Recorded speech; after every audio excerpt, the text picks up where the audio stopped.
बिस्मिल्लाहिर्रहमानिर्रहीम। अस्सलामुअलैकुम। बीवी से इश्क कब होता है? एक खातून ने नहायत दिलचस्प सवाल किया।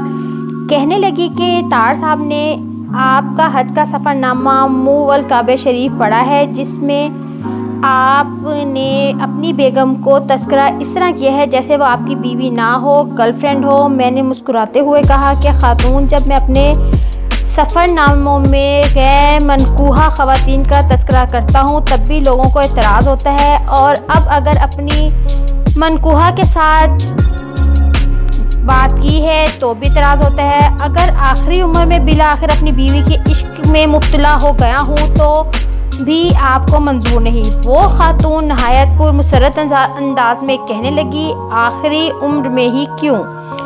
मैंने इन्हें तो जवाब नहीं दिया, महज मुस्कुरा दिया। लेकिन मैं आपको राज़े दिल बताता हूँ, आखिरी उम्र में बीवी के इश्क में मुब्तला हो जाना एक मजबूरी है कि इतनी तवील रफ़ाकत के बाद आपको एहसास होता है कि इस भली मानस ने मुझ पर बहुत एहसान किए। मैं राहो हयात को बर्दाश्त किया, कभी शिकायत ना की, अलबत्ता डांट डपट वगैरह बहुत की, तो बस यही इश्क में मुब्तला होने के लायक है। हमारे एक दोस्त का कहना है कि जवानी में बीवी एक आंख ना भाती है। मर्द आखिर मर्द है। दिल में ख्याल आता है कि अगर ये मर जाए तो सुभान अल्लाह मैं दूसरी शादी कर लूँ। अब इस बुढ़ापे में हर नमाज के बाद दुआ मांगता हूँ कि या अल्लाह इसे सलामत रखना, ये मर गई तो मैं दरबदर हो जाऊँगा।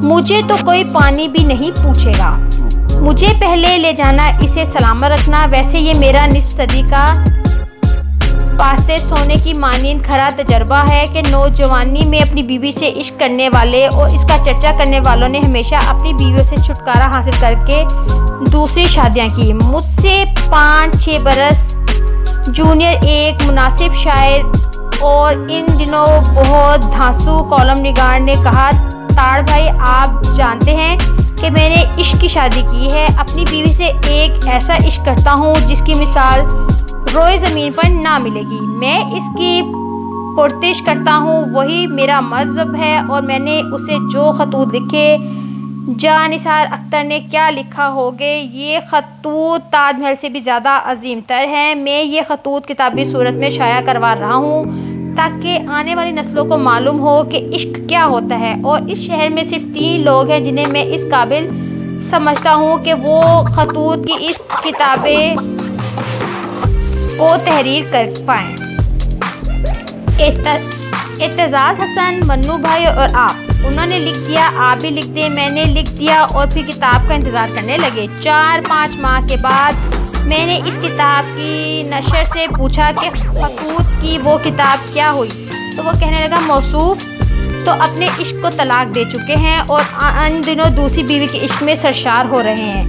मेरे अब्बा जी के एक दोस्त निस्बत रोड चौक के करीब हिकमत की दुकान करते थे। वो अपनी बीवी के साथ इतना इश्क करते थे कि दुकान की दीवारों पर इनकी तस्वीरें सजा रखी थी और कहते थे, चौधरी साहब, मैं लम्हा भर की जुदाई बर्दाश्त नहीं कर सकता, इसका चेहरा देखता रहता हूँ तभी दिन गुजरता है।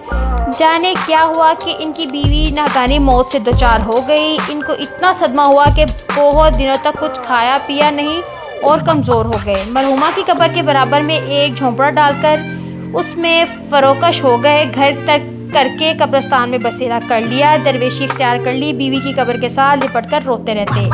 1-2 माह बाद मैंने अब्बा जी से पूछा कि आपके उस दोस्त का क्या हाल है जो बीवी की कब्र के साथ रहते थे, तो अब्बा जी का कहने लगे और मुस्कुरा कर कहने लगे, इसने अपनी छोटी साली से शादी कर ली और इन दिनों हनीमून मनाने मरी गए हुए हैं। जवानी में अपनी बीवी से मोहब्बत करने वाले लोग हमेशा दूसरी शादी करते हैं, आजमाइश शर्त है। क्योंकि मैंने अपनी अहलिया से जवानी से मोहब्बत नहीं की, इसलिए मैंने दूसरी शादी भी नहीं की। वैसे इस उम्र में आकर अपनी बीवी के इश्क में मुब्तला होकर उसके साथ फ्लर्ट करना नहायत ही शानदार तजर्बा है। मैं इसे डार्लिंग या स्वीट हार्ट कहता हूँ तो वो नाक चढ़ाकर कहती है, दफ़ा। तो अगर आपको मेरी ये वीडियो पसंद आई है तो प्लीज़ लाइक कर दीजिएगा और मेरे चैनल को सब्सक्राइब कर दीजिएगा ताकि मेरी हर आने वाली वीडियो का नोटिफिकेशन आपको मिलता रहे। Thank you so much. अल्लाह हाफ़िज़, बाय बाय।